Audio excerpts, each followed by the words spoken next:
I think I need to explain cleaning process again. నేను నిర్మలీకరణ ప్రక్రియను మరలా వివరించాలనుకుంటున్నాను. విశ్వాసం గురించి మాట్లాడితే ఇంకొక వ్యక్తి జోక్యం ఉంటుంది.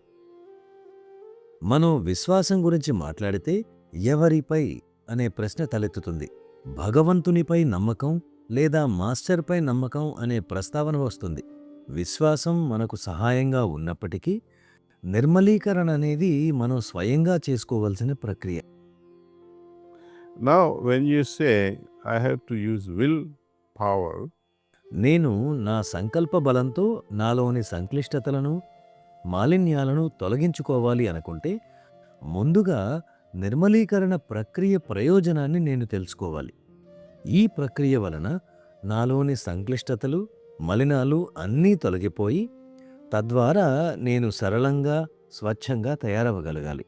ఇప్పుడు మీరు ఆ సమయంలో అనుకునే ఈ సరళత, స్వచ్ఛత అంటే ఏమిటో అర్థం చేసుకోండి.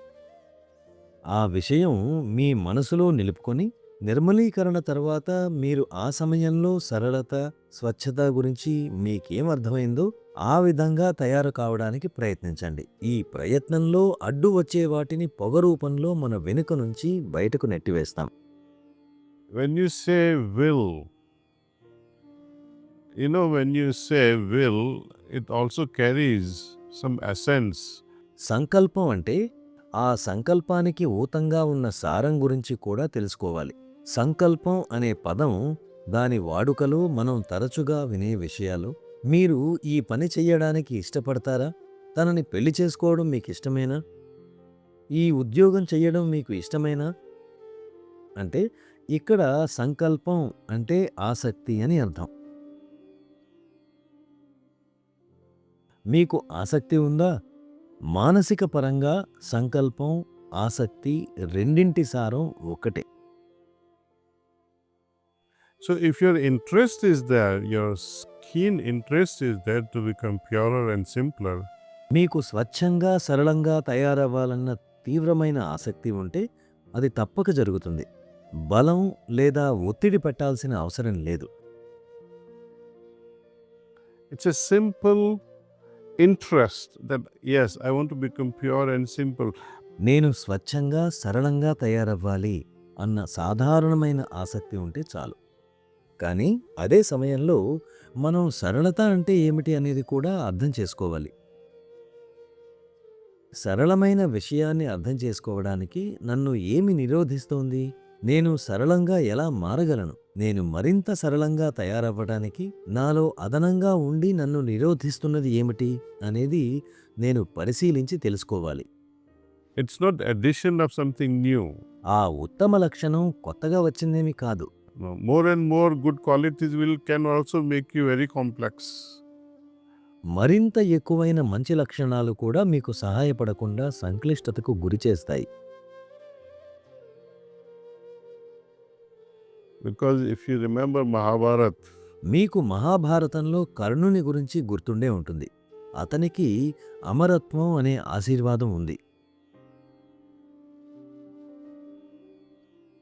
శ్రీకృష్ణుడు కర్ణునితో నీ దగ్గర ఉన్నవన్నీ నాకిచ్చేయి అని అంటారు. నేను అన్నీ ఇచ్చేశాను కదా, ఇంకా నీకు నేనేమి ఇవ్వగలను అంటాడు కర్ణుడు.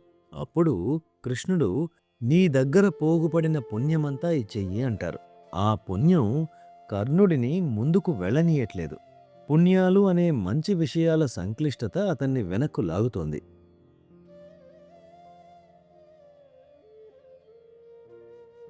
పాపం, పుణ్యం అన్నింటికంటే మించి మనం ఎదగాలి. ప్రతిదాన్ని అధిగమించండి.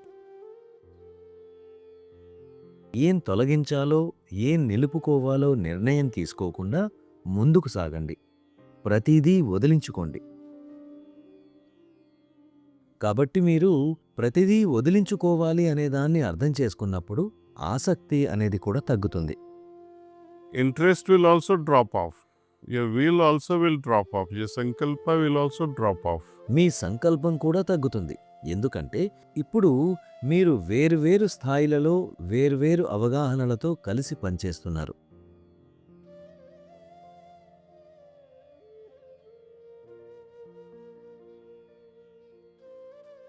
మీరు ఏదైనా ఉంచుకొని లేదా ఎంపిక చేసుకొని తొలగించాలి అనుకుంటే మళ్ళీ అది సంక్లిష్టమైన నిర్మలీకరణ అవుతుంది.